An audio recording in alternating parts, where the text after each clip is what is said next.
صدیق اکبر رضی اللہ تعالیٰ عنہ اور حضرت عمر فاروق رضی اللہ تعالیٰ عنہ دونوں کی زندگی میں جو خاص عنصر نظر آتا ہے وہ یہی ہے، محبت مصطفیٰ صلی اللہ علیہ وسلم۔ اچھا، ان دونوں نے حفاظت بھی کیسے کی ہے؟ کسی کو پر مارنے نہیں دیا، کسی کو بارگاہ رسالت مآب صلی اللہ تعالیٰ علیہ وسلم میں کوئی سوراخ کرنے تک نہیں دیا۔ آپ کو پتہ ہے مسجد نبوی شریف میں حضور صلی اللہ علیہ وسلم کی وفات کے بعد حضرت عمر کا معاملہ یہ تھا، حضور تو قبر انور میں ہے نا، حضور قبر انور میں ہیں، یہ سب لوگ آج سنیں۔ حضرت عمر اگر بیٹھتے مسجد نبوی میں، مسجد بڑی ہے، کہیں کونے میں کوئی بات چیت کر رہا ہوتا، کہیں کوئی ادھر ادھر بیٹھ کر یہ بات چیت کر رہے ہوتے، کنکریاں اٹھا کر کے ان کو مارتے ہیں، کنکریاں اٹھا کر کے مارتے اور یہ کہتے کہ کس کی آواز مسجد میں بلند ہوئی، کیا اسے خبر نہیں ہے کہ اللہ کے رسول آرام کر رہے ہیں، اللہ کے رسول آرام فرما رہے ہیں۔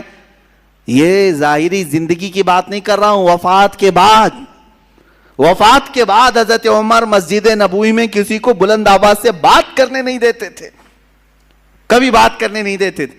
میرے عزیزو، یہ عقیدہ بھی وہیں سے ہم نے سیکھا ہے، تو زندہ ہے واللہ، تو زندہ ہے واللہ، میری چشم عالم سے چھپ جانے والے۔ سیدہ عائشہ صدیقہ رضی اللہ تعالیٰ عنہ کسی کو میخ مارنے نہیں دیتی تھی، وہاں آس پاس میں کوئی دیوار میں میخ مارے، زور آواز آئے تو آپ منع کرتی کہ رسول پاک صلی اللہ علیہ وسلم آرام فرما ہے، یہاں بلند آواز آئے گی تو ایمان کا خطرہ ہے، ایمان جانے کا خطرہ ہے۔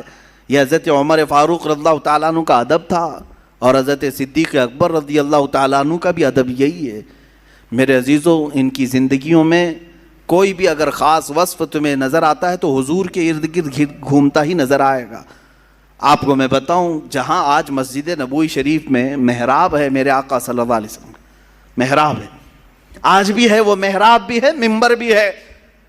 حضور اکرم صلی اللہ علیہ وسلم جہاں کھڑے ہو کر کے نماز پڑھاتے تھے وہ محراب آج بھی موجود ہے، منبر قریب میں ہے۔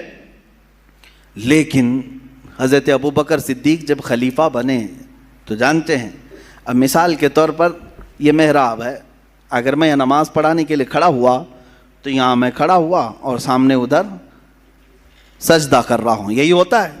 حضرت ابوبکر صدیق رضی اللہ تعالیٰ عنہ نے اپنی اس خلافت کے زمانے میں محراب کی دیوار کو آگے سے نکال کر پیچھے کر لیا، تھوڑا پیچھے کر لیا۔ کہا، پوچھا کیوں؟ حضور کا جو محراب تھا اس کو دیوار میں لے لیا اور تھوڑا سا چھوڑ دیا جہاں حضور قدم رکھتے تھے، اتنا چھوڑ دیا، باقی کا دیوار کے اندر لے لیا۔ کہا کیوں؟ کہا مجھے گوارا نہیں کہ کبھی کوئی حضور کی سجدہ گاہ پر چل کر چلا جائے، حضور نے یہاں سجدہ کیا ہے، اور اتنا اس لیے چھوڑا کہ اب قیامت تک جو بھی امام آئے سجدہ وہاں کرے جہاں میرے آقا کے قدم تھے، سجدہ وہاں کرے جہاں رسول پاک قدم رکھ کر کھڑے ہوتے تھے۔ یہ صدیق اکبر کا ادب ہے، عشق رسالت مآب صلی اللہ علیہ وسلم ہے۔ عزیزان گرامی وقار، وہ قرآن پر عمل کرنے والے صحابہ تھے، خلفائے راشدین، انہوں نے ہمیں اپنی زندگیوں سے جو سکھایا ہے وہ درس محبت ہی سکھایا ہے، میرے آقا صلی اللہ تعالیٰ علیہ وسلم کی زندگی پاک کا۔ اب میں تھوڑے سے آپ کی خلافت کے زمانے دونوں کی عرض کر دوں، وقت بہت کم ہوتا ہے، ان کی زندگی کے جو خاص عناصر تھے وہ مجھے عرض کرنا ضروری ہے۔ میرے عزیزو، آپ خلفائے راشدین کو پڑھو، صحابہ کو پڑھو، کل ملا کر کے یہ نچوڑ ملے گا۔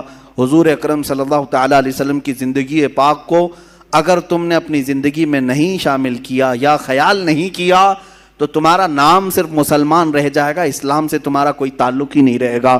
الا لا ایمان لمن لا محبت لا، آگاہ ہو جاؤ، خبردار ہو جاؤ۔ جمعہ کے خطبے میں سنتے ہوں گے یہ لفظ، کہا جاتا ہے آگاہ ہو جاؤ، خبردار، تم میں سے کسی کا ایمان نہیں جس کے سینے میں حضور کی محبت نہیں۔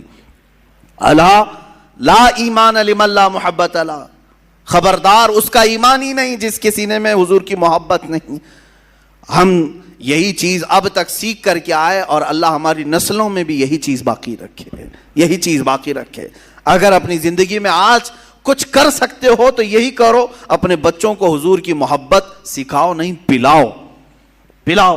اب آگے جو زمانہ آ رہا ہے بڑا خطرناک ہے، آندھیاں چلیں گی، طوفان چلیں گے، کس چیز کے؟ ہواؤں کے نہیں، کفر و شرک کی آندھیاں، گستاخان رسول کی آندھیاں، بد عقیدوں کی آندھیاں، یہ تمہاری اولاد کے اوپر بجلی بن کر کے بھی کڑک سکتی ہیں۔ بہت ساری اس طرح کی خرافات اب دیکھنے کو مل رہی ہیں۔ انہوں نے حد کر دیا ہے سوشل میڈیا پر، ٹیلی ویژن پر، پرنٹ میڈیا پر، الیکٹرانک میڈیا پر، سب پر اپنی اجارہ داری قائم، اور سب ٹارگٹ بناتے ہیں حضور کی ذات کو۔ اور ایسے میں اگر تم کچھ کر سکتے ہو تو اپنی اولاد کی تربیت میں محبت مصطفیٰ گھول کر پلاؤ، بچوں کو ہمیشہ یہ سکھاؤ میرے آقا کا نام بھی آئے تو ادب سے لیا کرو۔ ہاں، اس کو ہلکے میں نہ لیں۔ ہم بزرگوں سے پہلے سے انگوٹے چوم کر کے یہ ادب کا ایک ماحول پیش کرتے تھے کہ نبی کا نام آئے تو عام کیفیت میں نہیں رہنا ہے۔ ترکی کے ایک بزرگ تھے، 96 سال کی عمر ہو گئی تھی ان کی، 96 ایئر کے۔ اگر تقریر میں حضور کا نام ذکر کرنا ہوتا، محمد صلی اللہ علیہ وسلم، چاہے وہ 40 مرتبہ بھی نام آئے، وہ کرسی چھوڑ کر کھڑے ہو جاتے تھے۔ حضور کا نام، رسول پاک صلی اللہ علیہ وسلم کا نام وہ بیٹھ کر کے نہیں لیتے، یہ ان کا اپنا ادب تھا۔ سلطان محمود غزنوی جانتے ہیں، ایاز کے بیٹے کو پکارتے تھے۔ ایاز کے بیٹے کا نام محمد تھا۔ ایک بار ایاز خاص وزیر ہے، محمود غزنوی کا خاص وزیر ہے، تو ایاز کے بیٹے کو پکارا، اے ابن یا ایاز، اے ایاز کے بیٹے آ جا۔ ایاز کو پتہ چلا کہ سلطان نے آج میرے بیٹے کو نام لے کر نہیں پکارا، تو کہا کہ اس وقت ایسا ہی تھا، نام لے کر نہ پکارنا ناراضگی کی علامت ہوتی۔ بعد میں ادب سے آ کر کے پوچھا محمود سے، سلطان محمود سے، کیا آپ اس خادم زادے سے کوئی غصے میں ہیں، ناراض ہیں؟ میرے بیٹے سے کوئی غلطی خطا ہوئی ہے؟ اس کا نام لے کر نہ پکار کر اسے ابن ایاز کہا۔ سلطان محمود نے کہا، نہیں ایسی کوئی بات نہیں، میں وضو سے نہیں تھا، اس لیے میں نے محمد نام پکارا نہیں۔ اور اس بارگاہ میں اگر ہم جائیں جس کو پوری دنیا علامہ جامی کہتی ہے، فارسی کے مشہور زمانہ، فارسی کے وہ امام عشق و محبت ہے، کہتے ہیں 1000 بار بشویم دہن ز مشک و گلاب، ہنوز نام تو گفتن کمال بے ادبیز۔ 1000 بار میں مشک اور گلاب سے اپنا منہ دھو لوں، پھر بھی یا رسول اللہ آپ کا نام زبان پر لانا میں بے ادبی سمجھتا ہوں۔ اور پھر جنید و بایزید، ان کا کیا حال ہے کہ کیا گیا ہے، ادب گاہست زیر آسماں از عرش نازک تر، نفس گم کردہ می آیت جنید و بایزید اینجا۔ آسمان کے نیچے ادب کی ایک ایسی جگہ ہے کہ جنید بغدادی اور بایزید بسطامی جیسے مشہور اولیاء جب اس بارگاہ میں آتے ہیں تو اپنی سانسیں بھی روک لیا کرتے۔ حضور کے دربار میں آنے کے بعد سانس روک لیتے، کیوں؟ کہ نکلنے والی سانسوں سے حضور کی بے ادبی نہ ہو جائے۔ عزیزان گرامی، ہمارا مسلک، ہمارا مذہب ادب کا ہے، اور بارگاہ رسالت محمد صلی اللہ علیہ وسلم نے جتنا ادب ہم سکھا سکتے ہیں اپنی اولاد کو سکھاؤ، اور یہ بھی ساتھ میں سکھاؤ ہر چیز برداشت کر لینا، مگر حضور کی شان میں ادنا سی توہین کبھی برداشت نہ کرنا، کبھی برداشت نہ کرنا۔ حضور کے خلاف کوئی بات آئے تو ہرگز برداشت نہ کرنا۔ اب سیدنا ابو بکر صدیق رضی اللہ تعالیٰ عنہ کا زمانہ آیا حضور کی وفات کے بعد۔ میرے عزیزو، پہلی بات تو حضور کی وفات صحابہ کے لیے بہت بڑا صدمہ تھا، اور قیامت کی بڑی نشانیوں میں سے ایک بڑی نشانی یہ بھی تھی حضور کا رحلت کرنا۔ رسول پاک صلی اللہ تعالیٰ علیہ وسلم کی وفات صحابہ پر جو بجلی بن کر گری تھی اس کو الفاظ میں بیان کرنا بھی مشکل ہے۔ صحابہ کی کیفیت کیا تھی اس وقت؟ اگر بیڑا کسی نے سنبھالا تھا تو حضرت ابو بکر صدیق نے۔ صحابہ مغموم تھے، غمگین تھے، پریشان حال تھے، مسجد میں ساکت و جامد بیٹھے تھے۔ صدیق اکبر اللہ تعالیٰ عنہ نے ممبر پر چڑھ کر کے خطبہ دیا اور حضور کی تعریف بیان کرنے کے بعد کہا، اے صحابہ تم اللہ کی عبادت کرتے تھے یا محمد صلی اللہ علیہ وسلم کی؟ سبوں نے کہا اللہ کی۔ کہا پھر اٹھو، وہ اللہ کل بھی زندہ تھا، اب بھی زندہ ہے، ہمیشہ زندہ رہے گا۔ محمد صلی اللہ علیہ وسلم اس کی طرف سے پیغام لے کر کے آئے تھے، انہوں نے اپنا کام مکمل کر دیا، وہ اپنے رفیق اعلیٰ کے پاس چلے گئے، اور جو ان کے پاس واپس ملنا چاہتا ہے وہ ان کے قدم ان کے نقوش پا کی اقتدا کرے، ان کے قدموں کے پیچھے چلے۔ پھر صدیق اکبر کے اس خطبے نے امت کو اٹھایا، صحابہ نے آپ کے ہاتھ پر بیعت کی، خلافت راشدہ یہاں سے شروع ہوئی۔ سب سے پہلا چیلنج جو آیا حضرت ابوبکر صدیق کے سامنے، وہ کون سا چیلنج تھا؟ اللہ اللہ کیسے امتحانات ہوئے حضرت ابوبکر کے۔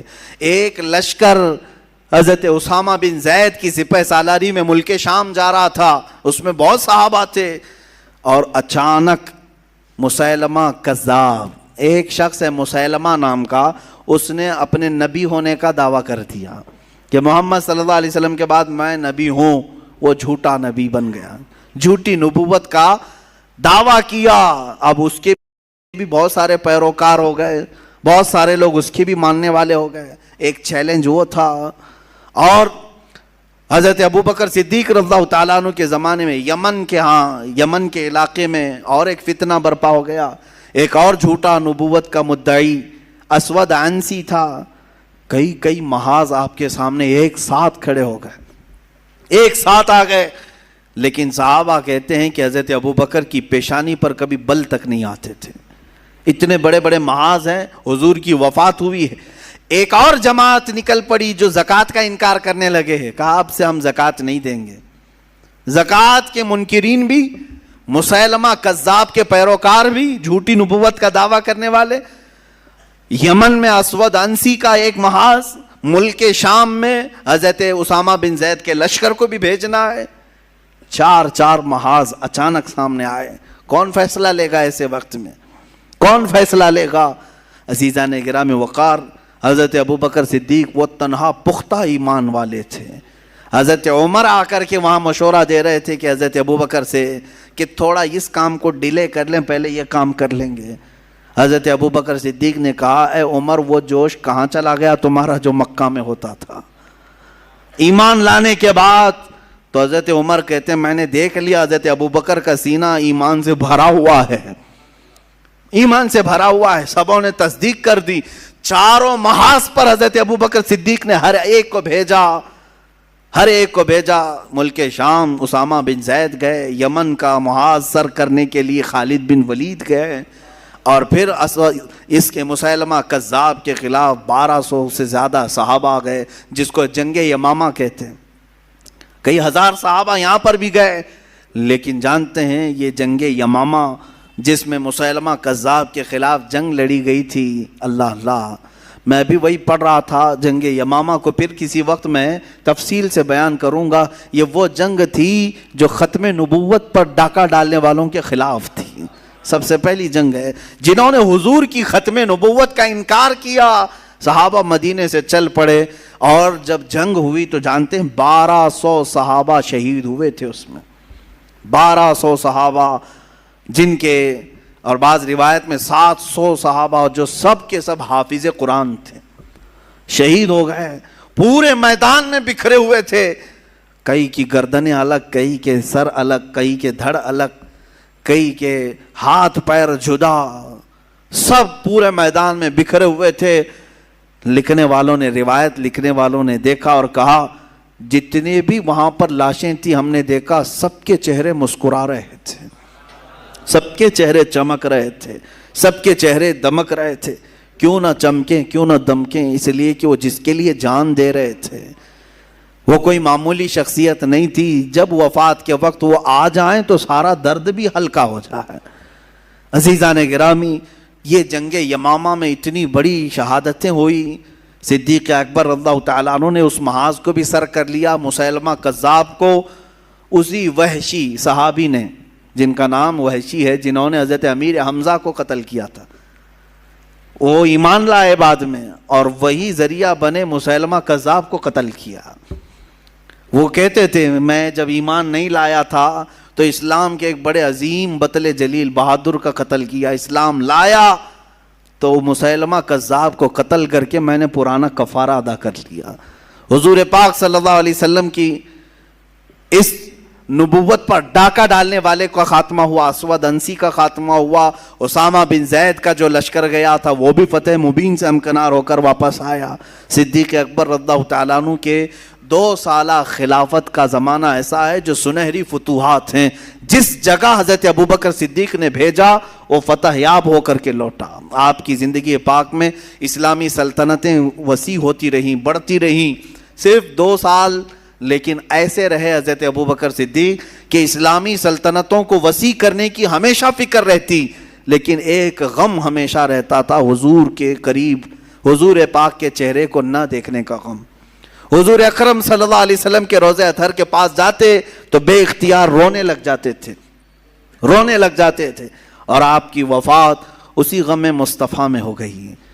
رسول پاک صلی اللہ تعالیٰ علیہ وسلم کی یہ خلیل, حضور کے یہ یار غار, جنہوں نے حضور صلی اللہ علیہ وسلم کے لیے اپنی سب چیزیں قربان کی تھی.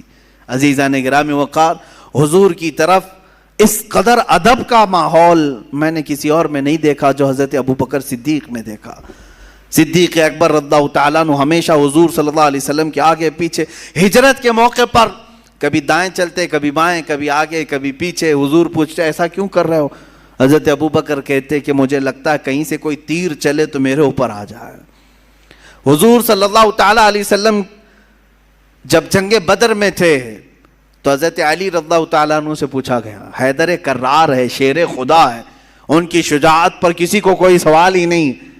پوچھا گیا صحابہ میں سب سے زیادہ بہادر کون تھا, صحابہ میں سب سے زیادہ شجاعت والا کون تھا؟ حضرت علی کہتے ہیں میری نظر سے اگر پوچھو گے تو ابوبکر صدیق تھے. کہا کیوں؟ کہا بدر کے موقع پر جب حضور کا خیمہ لگایا گیا تو دشمن پورے بہت غرور میں ناچ رہے تھے. بات اس چیز کی آ گئی کہ حضور کی حفاظت کے لیے کون کھڑا رہے گا, اس کی ذمہ داری کتنی بڑی ہوتی ہے.